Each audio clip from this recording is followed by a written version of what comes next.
The Sibylline Oracles, Book 8, read by Dana N. Moore. The following reading was created as an audio resource for students engaged in critical study of the Bible. The featured text is a valid and appropriate resource for graduate-level research and academic scholarship. All rights are reserved and attributed to the publisher of record. Source: the Old Testament Pseudepigrapha, Apocalyptic Literature and Testaments, edited by James H. Charlesworth. Footnotes are not included in this reading. Introduction. The 8th book is clearly composite and falls obviously into two quite different sections. Verses 1 through 216 are mainly concerned with political prophecies, especially directed against Rome. Verses 217 through 500, by contrast, are largely taken up with Christology, the Incarnation, and the praises of God. The political concerns that dominated the first half of the book are completely lacking in the second. Within each half of the book, there are a number of loosely structured oracles. In verses 1 through 216, we find 1 through 16 refer to the fall of the Tower of Babylon and repeat substantially the list of kingdoms found in Sibylline Oracles 3.159 through 61. There follows 17 through 36, an admonition against greed. Next, we find a series of oracles against Rome. 37 through 49 attack Rome for idolatry. 50 through 72 present an attack on Hadrian and expect the return of Nero. 73 through 130 describe the woes to come upon Rome and the equality of all in the eschatological time. 131 through 38 predict power and stability for the 15th king of Egypt in the 6th generation of Latin kings, i.e., Hadrian. 139 through 50 again pick up the Nero legend. 151 through 59 present yet another prophecy of the return of Nero. 160 through 68 consists of oracles against various Gentile nations. 169 through 93 describe eschatological upheavals, which in part, at least, verse 171, have special relevance for Rome. 194 through 216 relate the eschatological reign of a woman in the 10th generation. Geffican ascribes 3 passages to a pagan Sibyl. He rightly notes that verses 131 through 38, which are favorable to Hadrian, are incompatible with verses 50 through 72 and are the work of an Egyptian Sibyllist. Hadrian is called the 15th king of Egypt. This Sibyllist may have been either a pagan or a Christian, but certainly not a Jew. The oracle was inserted here to counteract or correct the attack on Hadrian in the earlier passage. Geffican also ascribes verses 160 through 68 to a pagan Sibyl.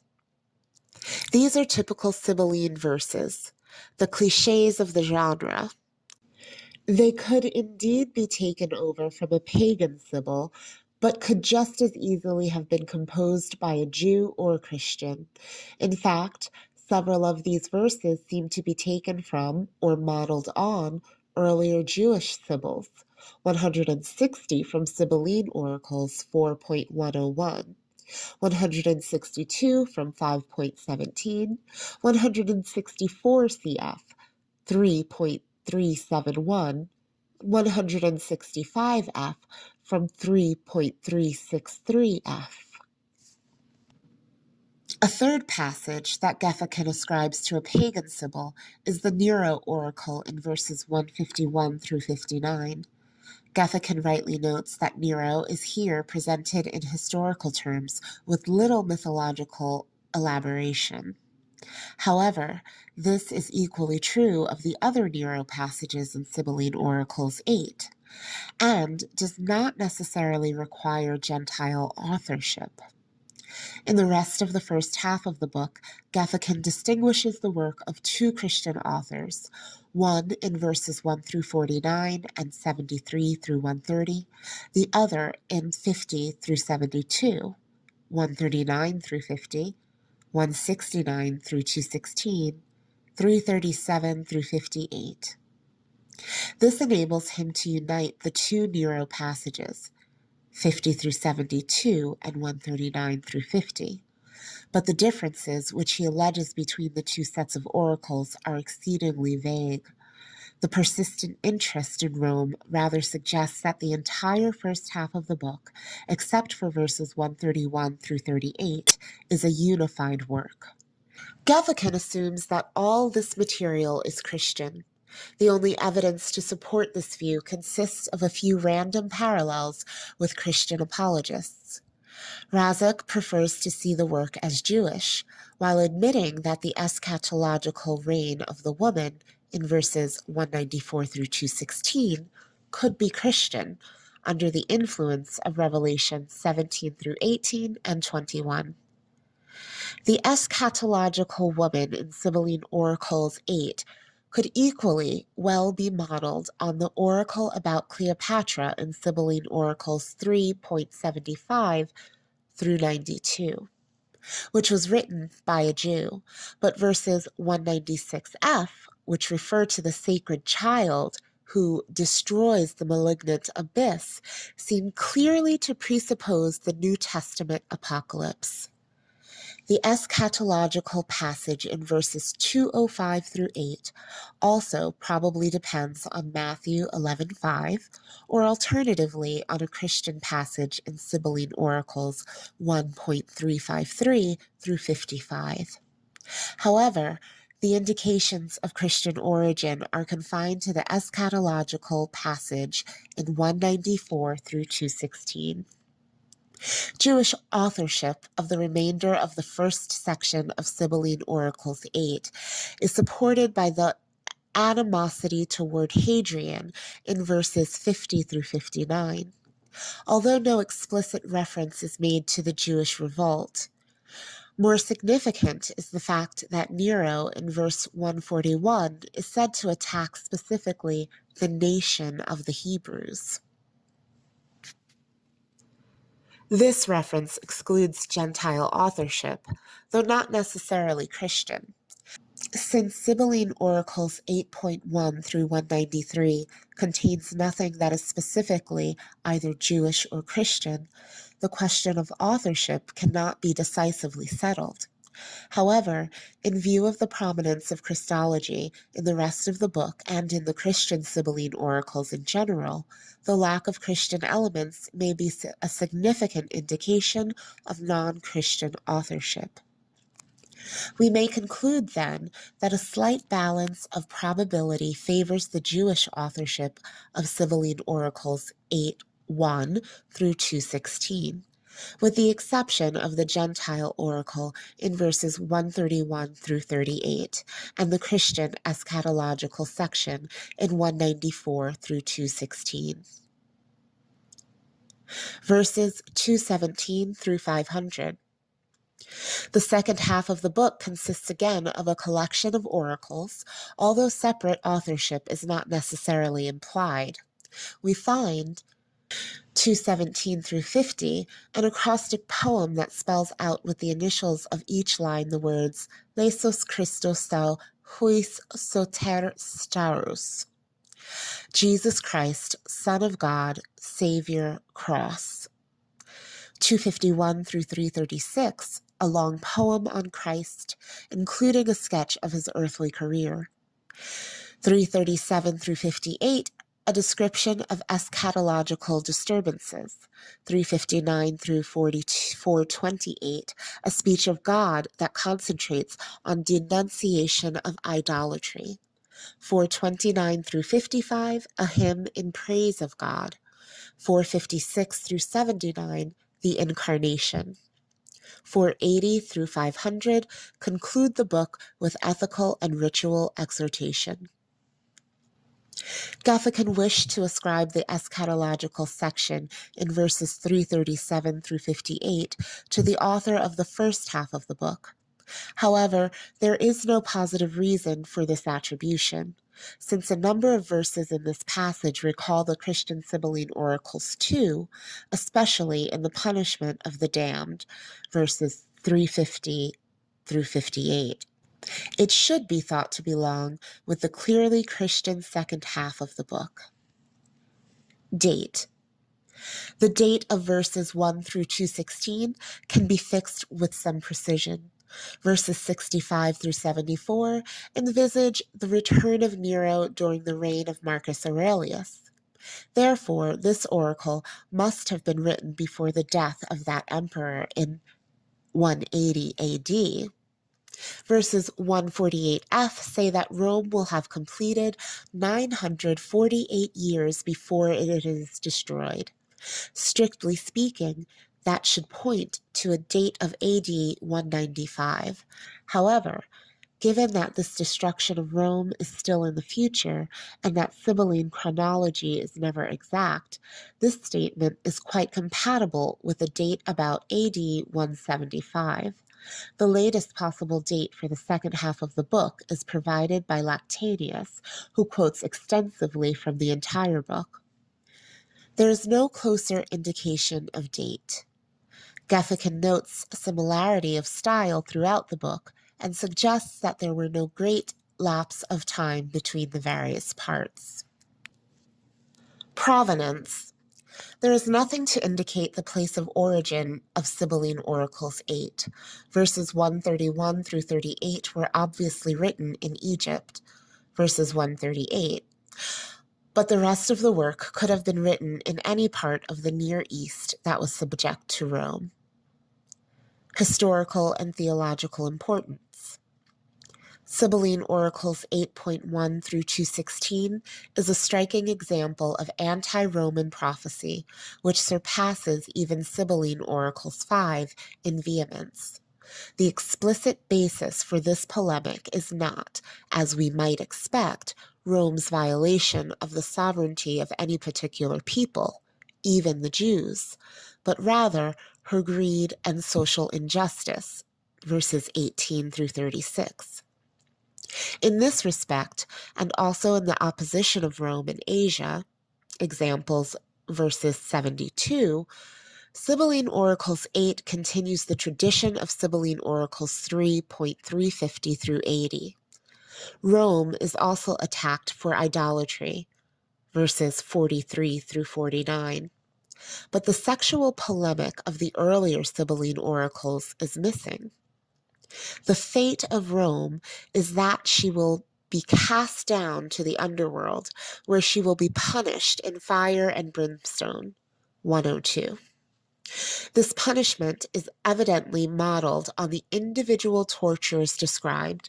For example, in Sibylline Oracles 2.305, it is followed by a description of Hades as the place where all are equal, recalling the description of Sheol in Job 3:17 through 19.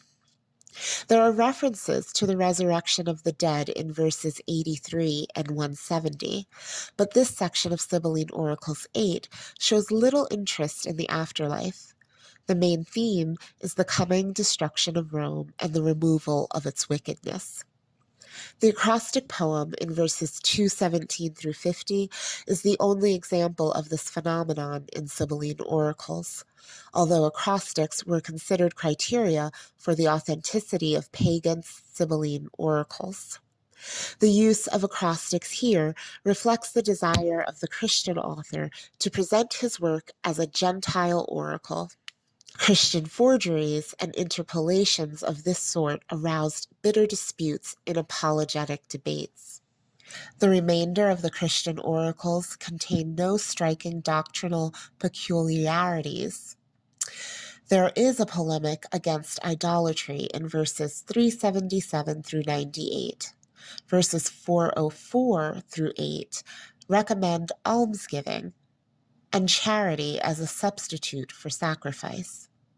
In verses 480 through 500, the commandments to love God and neighbor are repeated, and sacrifices are replaced by hymns and pure minds.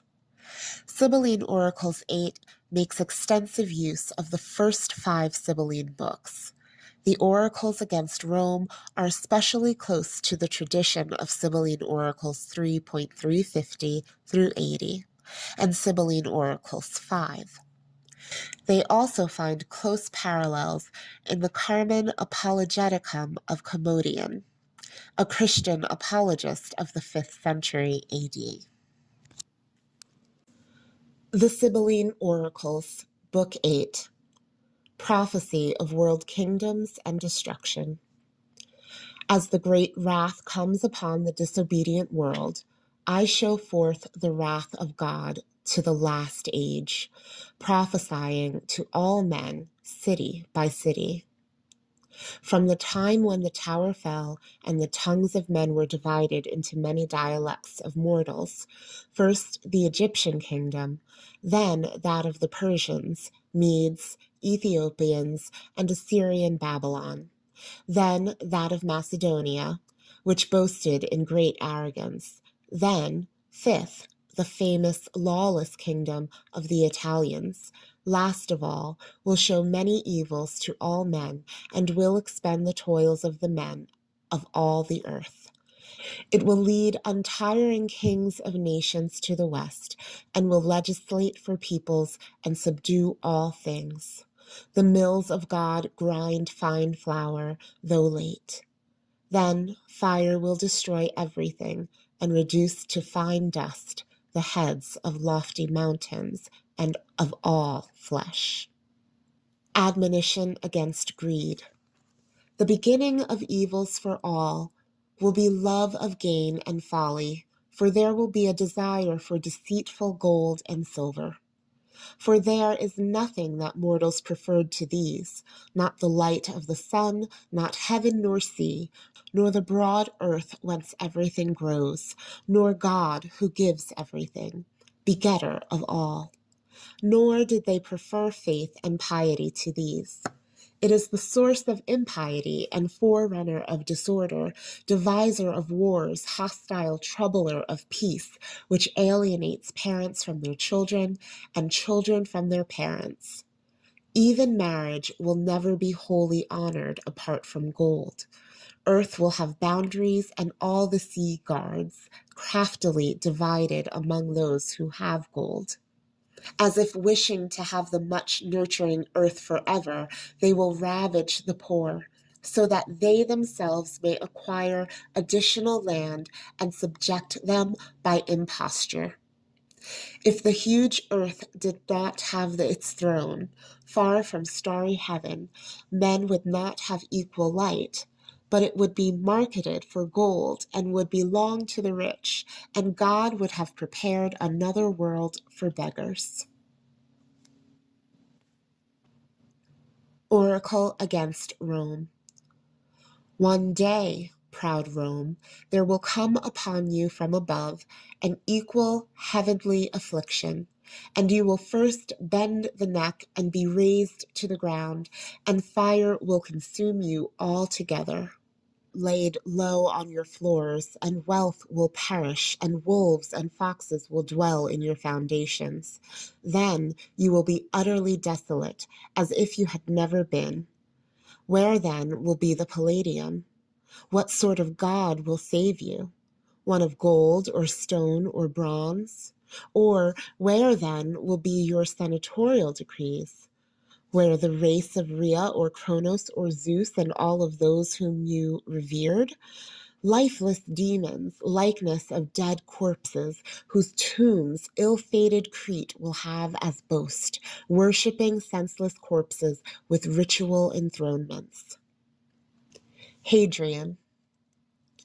But when, luxurious one, you have had 15 kings who enslaved the world from east to west, there will be a gray-haired prince with the name of a nearby sea, inspecting the world with polluted foot, giving gifts. Having abundant gold, he will also gather more silver from his enemies and strip and undo them. He will participate in all the mysteries of magic shrines. He will display a child as God and undo all objects of reverence. From the beginning, he will open up the mysteries of error to all. Then will be a woeful time, because the woeful himself will perish. One day the people will say, "Your great power, O city, will fall," knowing that the fated evil day is immediately at hand. Then fathers and infant children will mourn together regarding your most piteous fate. Mournful, they will raise dirges by the banks of Tiber. After him, three will rule, who have the last day of all, fulfilling the name of the heavenly God, whose power is both now and for all ages. The return of Nero in the time of Marcus Aurelius. 1. An old man will control dominions far and wide, a most pietous king who will shut up and guard all the wealth of the world in his home, so that when the blazing matricidal exile returns from the ends of the earth, he will give these things to all and award great wealth to Asia. Woes to come upon Rome. Then you will mourn, doffing the garment of leaders with its broad purple border and wearing a garment of mourning. O proud queen, offspring of Latin Rome, no longer will you have the fame of your pride. Nor will you ever be lifted up, ill-fated one, but you will be laid low, for the glory of the eagle-bearing legions will also fall. When, then, is your strength? What sort of land will be an ally which has been lawlessly enslaved by your vain thoughts? For then there will be confusion of all the land of mortals, when the universal ruler himself comes and judges on the tribunal the souls of the living and dead and the whole world. Neither will parents be friendly to children, nor children to parents, because of impiety and affliction beyond hope. Then you will have the gnashing of teeth and scattering and capture when the fall of cities comes, and yawning gaps in the earth. When the purple dragon comes on the waves, pregnant with a host, and will nurture your children when famine and civil war are at hand. Then the end of the world and the last day is near, and the first judgment of the immortal God for the approved elect. First, there will be implacable wrath of Romans, a bloodthirsty time, and wretched life will come. Woe to you, Italian land, great savage nation! You did not perceive whence you came, naked and unworthy to the light of the sun, so that you might go again naked to the same place and later come to judgment because you judge unjustly. By gigantic hands, alone in the world, you will come from a height and dwell under the earth in naphtha and asphalt and brimstone and much fire, and you will disappear and will be blazing dust forever. Everyone who looks will hear a mournful great bellowing from Hades and gnashing of teeth as you strike your godless breast with your hands. Night is equal to all at once, to those who have wealth and to beggars, coming naked from the earth, going naked again to the earth. They cease from life, having completed their time. The equality of all in the eschatological time. No one is slave there. No lord, no tyrant, no kings, no leaders who are very arrogant. No forensic rhetoricians, no ruler judging for money. They do not pour blood on altars in libations of sacrifices. No drum sounds, no cymbal. no flute of many holes which has a sound that damages the heart, no pipe which bears an imitation of the crooked serpent, no savage-sounding trumpet, herald of wars, none who are drunk in lawless revels or dances, no sound of the lyre, no evil-working device, no strife, no anger in its diverse kinds, nor will there be a knife beside the dead, but the age will be common to all. Key bearer of the great enclosure on the tribunal of God. Destruction of Rome. And with statues of gold and silver and stone be beautiful, so that you may come to a bitter day to see your punishment first, Rome, and the gnashing of teeth. No longer will Syrian, Greek, or foreigner, or any other nation place their neck under your yoke of slavery. You will be utterly ravaged and destroyed for what you did. Groaning in panic, you will give until you have repaid all, and you will be a triumph spectacle to the world and a reproach of all. An encomium on Hadrian. Then the sixth generation of Latin kings will complete its last life and abandon the scepters. Another king of the same race will reign, who will rule the whole earth and gain sway over dominions. He will rule by the counsels of the great God without contamination, his children and the race of his unshaken children. For thus it is prophesied in the cyclical course of time, whenever there will have been 15 kings of Egypt. The return of Nero. Then, when comes the time of the phoenix of the fifth period? He will come to ravage the race of peoples, undistinguished tribes, the nation of the Hebrews. Then heirs will take heirs captive. He himself will destroy the overbearing threat of the Romans, for the empire of Rome, which then flourished, has perished, the ancient queen over the surrounding cities. No longer will the plain of luxuriant Rome be victorious when he comes from Asia, conquering with Ares. Having done all these things, he will come to the trampled town.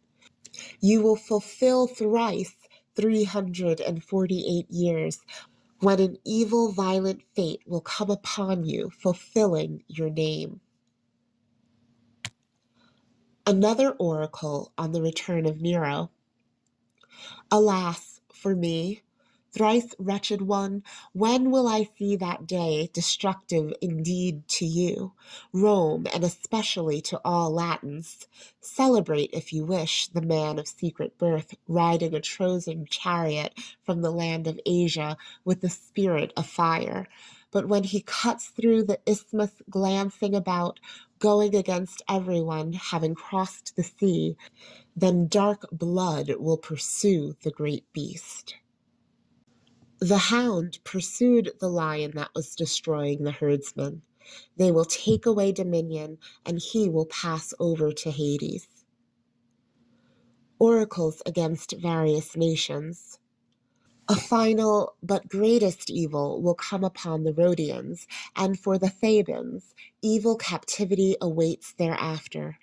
Egypt will be destroyed by the wickedness of its rulers.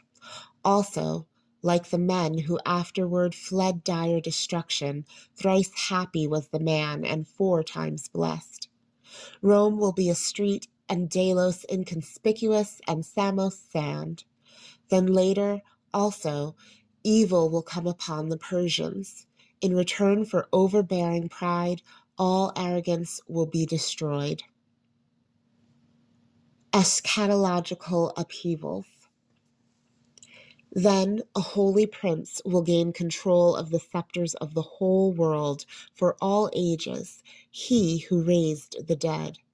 The Most High will lead 3, then in pietous fate at Rome, and all men will perish in their own dwellings. But they will not be persuaded, which would be much better.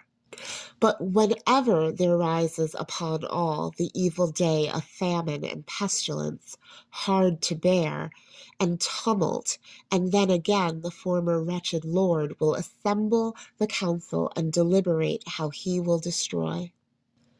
The withered will bloom, appearing together with leaves.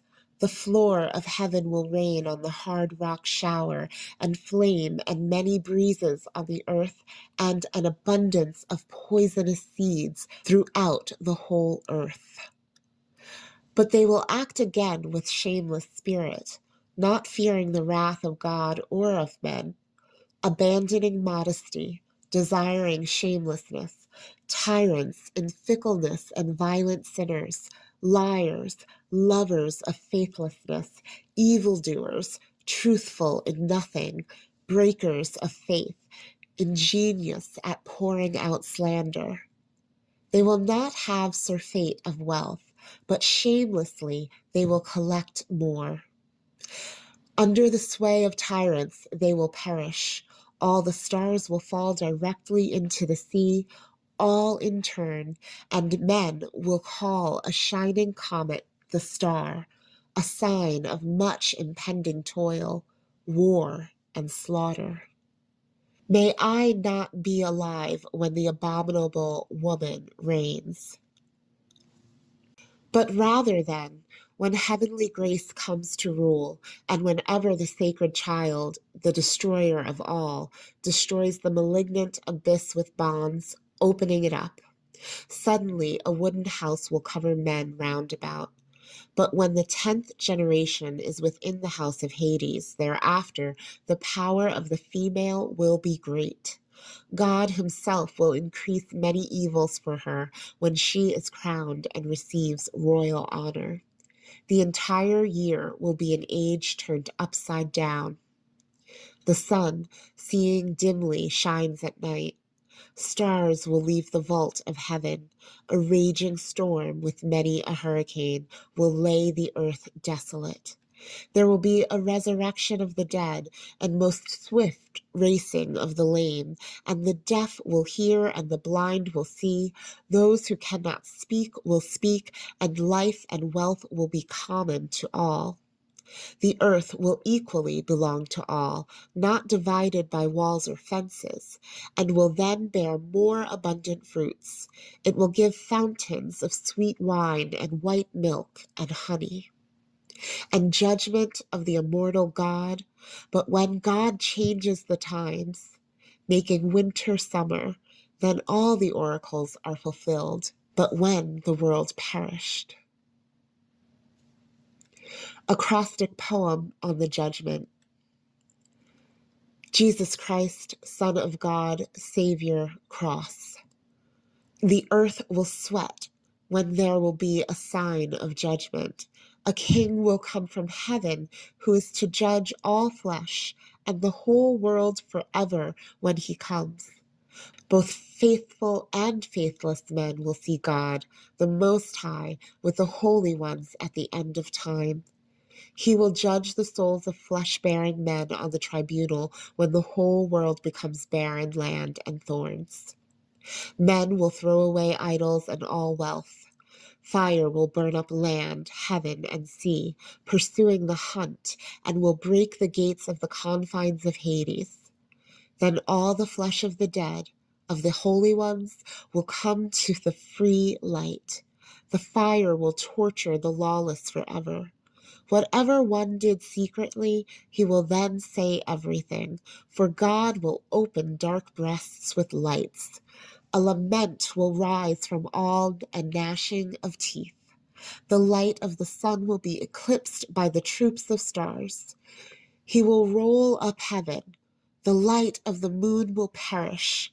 He will elevate ravines and destroy the heights of hills. No longer will mournful height appear among men. Mountains will be equal to plains, and all the sea will no longer bear voyage. For earth will then be parched with its springs. Bubbling rivers will fail. A trumpet from heaven will issue a most mournful sound, wailing for the defilement of limbs and the woes of the world. The gaping earth will then show the abyss of the netherworld. All will come to the tribunal of God the King. A river of fire and brimstone will flow from heaven. There will be a sign for all men, a most clear seal. The wood among the faithful, the desired horn, the life of pious men, but the scandal of the world, illuminating the elect with waters in 12 streams. An iron shepherd's rod will prevail. This is our God, now proclaimed in acrostics the King, the immortal Savior who suffered for us. A poem on Christ. Moses prefigured him, stretching out his holy arms, conquering Amalek by faith so that the people might know that he is elect and precious with God his Father, the staff of David and the stone he promised. The one who has believed in him will have eternal life, for he will come to creation not in glory, but as man, pitiable, without honor or form, so that he might give hope to the pitiable. He will give form to perishable flesh and heavenly faith to the faithless, and he will fashion the original man, formed by the holy hands of God, whom the snake craftily caused to err, to go to the fate of death and receive knowledge of good and evil, so as to abandon God and serve mortal customs. For the universal ruler took him into his council, first of all, from the beginning, and said, "Let us both, child, make mortal tribes, copying our likeness. Now I with my hands, then you with a word, will tend our forms so that we may produce a common construct." Mindful, therefore, of this resolution, he will come to creation bearing a corresponding copy of the Holy Virgin, illuminating by water at the same time through the hands of elders, doing all with a word, healing every disease. He will stop the winds with a word. He will calm the raging sea by walking on it with feet of peace and with faith. From 5 loaves and a fish of the sea, he will satisfy 5,000 men in the desert, and taking all the leftover fragments, he will fill 12 baskets for the hope of the peoples. He will call on the souls of the blessed. He will love the wretched, who will do good in return for evil when they are mocked, beaten, and whipped, desiring poverty. Perceiving everything and seeing everything and listening to everything, he will observe the heart and lay it bare for trial. He himself is the hearing and mind and sight and reason of all who creates forms, to whom everything is subject, who saves the dead and cures every disease. Later, he will come into the hands of lawless and faithless men, and they will give blows to God with unholy hands and poisonous spittings with polluted mouths. Then he will stretch out his back and give it to the whips, for he will hand over to the world the Holy Virgin. Beaten, he will be silent, lest anyone recognize who he is, whose son and whence he came, so that he may speak to the dead. And he will wear the crown of thorns, for made of thorns, the crown of chosen men is an eternal delight. They will stab his sides with reed on account of their law. For by winds shaken by another wind, the inclinations of the soul are turned from wrath and change. But when all these things of which I have spoken are fulfilled, then for him every law will be dissolved, which from the beginning was given in teachings to men, on account of a disobedient people. He will stretch out his hands and measure the entire world. They gave him gall for food and vinegar to drink. They will show forth this table of inhospitality. The veil of the temple will be rent, and in midday there will be dark, monstrous night for 3 hours. For no longer with secret law and temple must one serve the phantoms of the world. That which had been hidden was again made manifest when the eternal sovereign came down to earth. He will come to Hades, announcing hope for all, the holy ones, the end of ages and last day, and he will complete the fate of death when he has slept the 3rd day.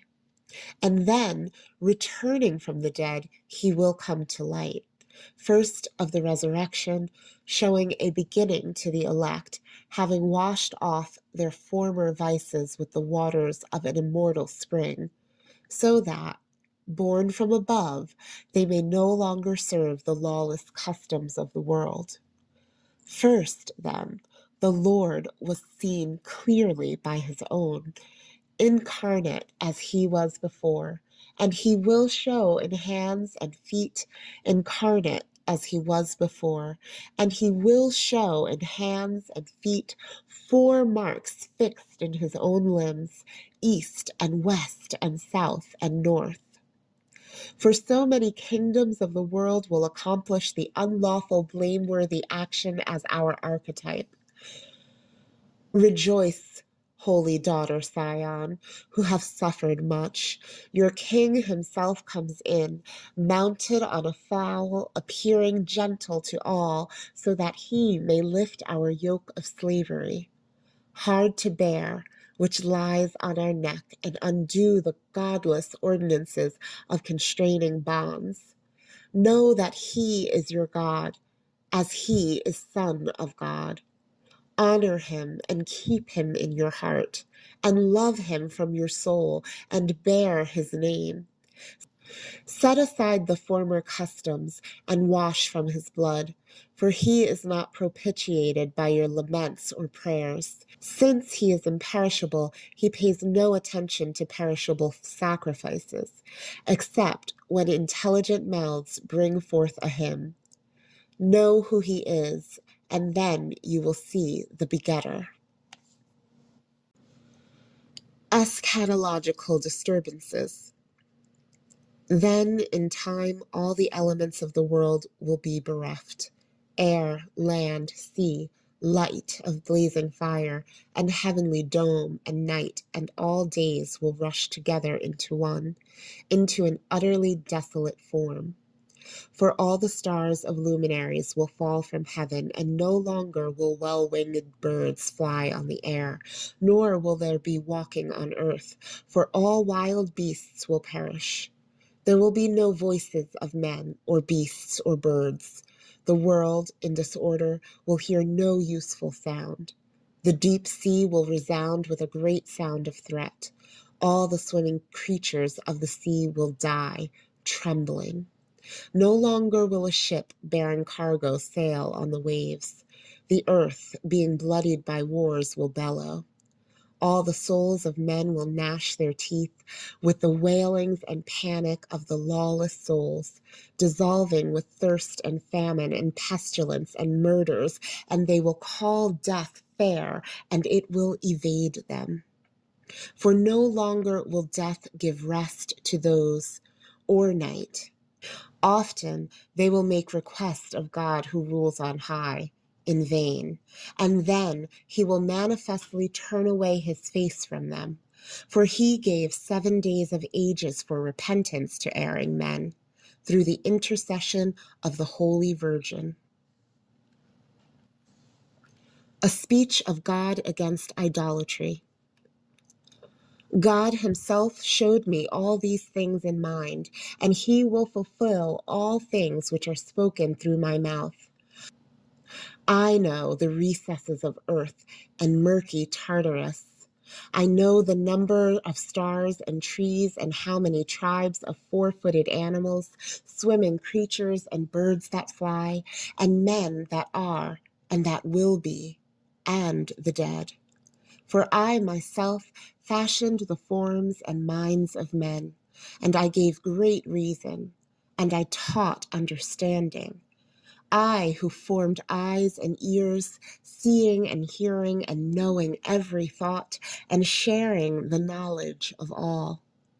Being within, I am silent, and later I myself will test and bring about whatever any one of mortals did in secret, coming also to the tribunal of God and telling to mortals. I understand the dumb, and I hear one who does not speak, and how much is the total height from earth to heaven.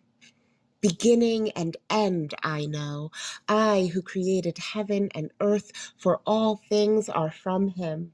He knows what is from the beginning to the end.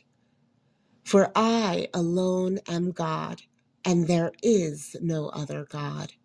They decree an image fashioned of wood to be mine, and shaping it with their hands, a speechless idol. They honor it with prayers and unholy worship. Abandoning the Creator, they worship licentiousness, all having gifts from me, but give them to useless things. And they think all these things useful, like my honors making burnt offerings at meals, as to their own dead. For they burn flesh and sacrificing bones full of marrow on altars, they pour blood to demons and light lamps for me, the giver of light. Mortals pour libations of wine as if to a thirsty god, getting drunk to no purpose, for useless idols. I have no need of your sacrifice or libation, or polluted burnt offerings, or most hated blood, for they will do these things to the memory of kings and tyrants, for dead demons, as if they were heavenly beings, performing a godless and destructive worship.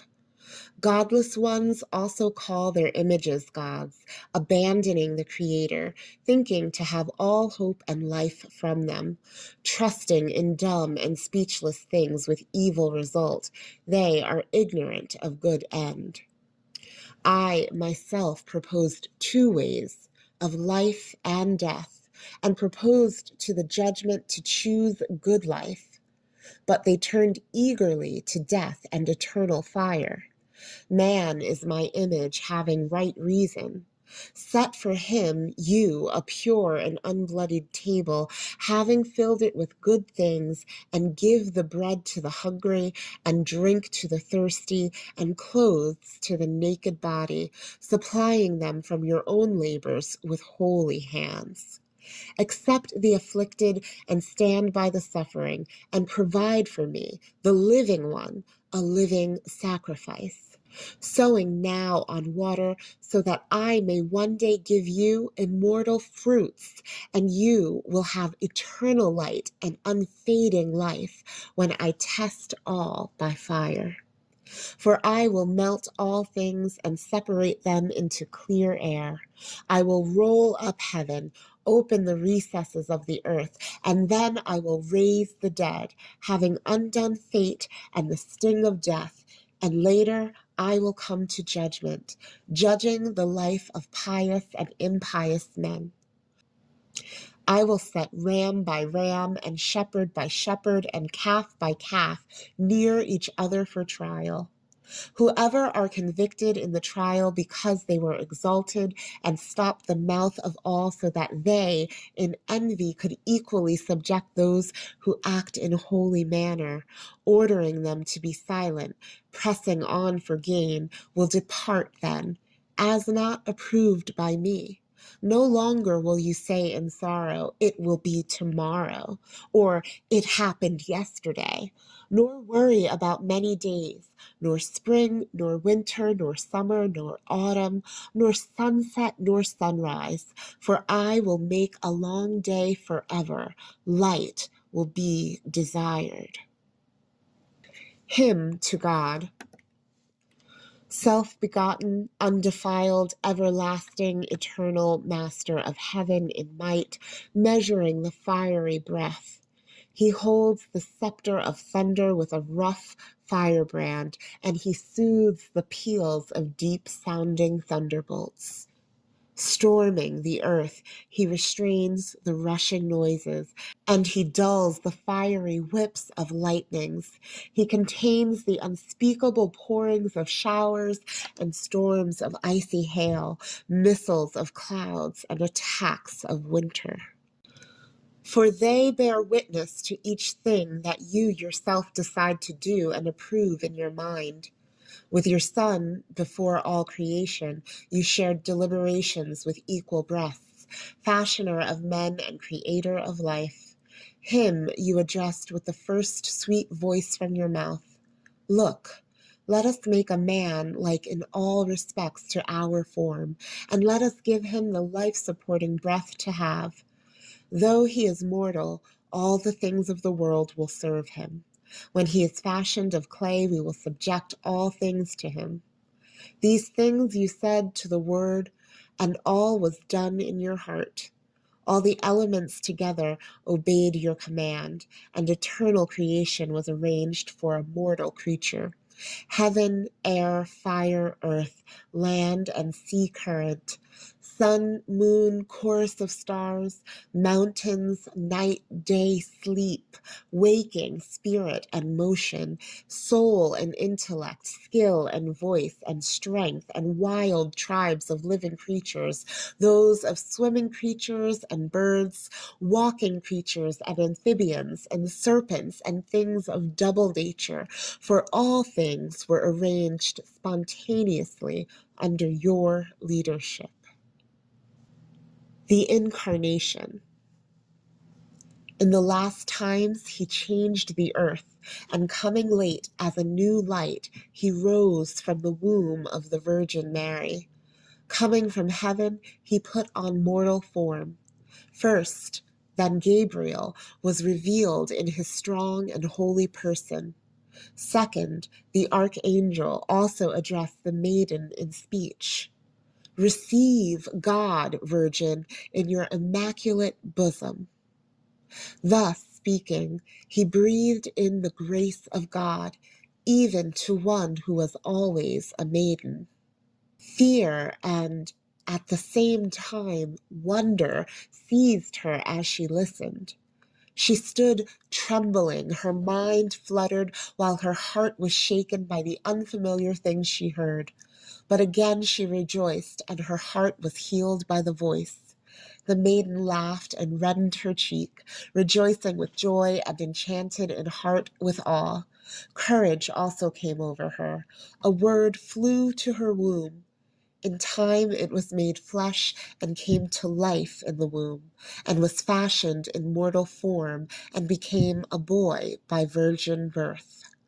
For this is a great wonder to men, but nothing is a great wonder for God the Father and God the Son. The joyful earth fluttered to the child at its birth. The heavenly throne laughed and the world rejoiced. A wondrous, new shining star was venerated by magi. The newborn child was revealed in a manger to those who obey God, cowherds and goatherds and shepherds of sheep. And Bethlehem was said to be the divinely named homeland of the Word. Ethical and ritual exhortation. Be humble in heart, hate bitter power, and above all, love your neighbor as yourself, and love God from the soul and serve him. Therefore, we are also of the holy heavenly race of Christ, and are called brethren. Having a remembrance of joy in worship, we walk the paths of piety and truth. We are never allowed to approach the sanctuaries of temples, nor to pour libations to statues, nor to honor them with prayers, nor with delightful scents or flowers, nor with gleams of lamps, nor even to embellish them with offerings, nor with breaths of incense, sending up a flame on altars, nor with libations from the sacrifice of bulls, rejoicing in gore, to send blood from the slaughter of sheep, as a proprietary offering for earthly penalty, nor to defile the light of the sky with smoke from burnt offerings and polluted breezes from a fire that burns flesh, but rejoicing with holy minds and glad spirit, abundant love and hands that bring good gifts, with gracious psalms and songs appropriate to God, we are bid to sing your praises as imperishable and pure from all deceit. God, wise, begetter of all.